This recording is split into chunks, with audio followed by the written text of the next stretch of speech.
আপনারা বিএলওর নাম ছবি সহ কিভাবে দেখবেন সেটি দেখার জন্য প্রথমে প্লে স্টোরে আসবেন। প্লে স্টোরে এসে সার্চ করবেন ইসিআই নেট লিখে। যে অ্যাপ্লিকেশনটি আসবে ইসিআই নেটের, আপনারা এটাকে ইনস্টল করে নেবেন। ইনস্টল হওয়ার পর এটি ওপেন হয়ে যাবে।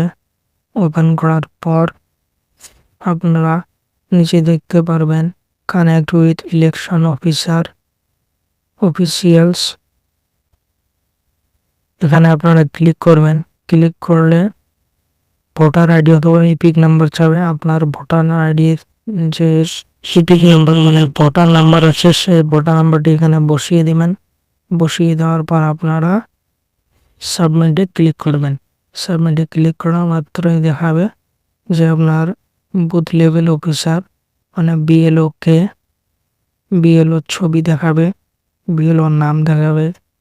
বন্ধুরা, আপনারা এইভাবে আপনাদের বিএলওর ছবি নাম দেখে নিতে পারেন।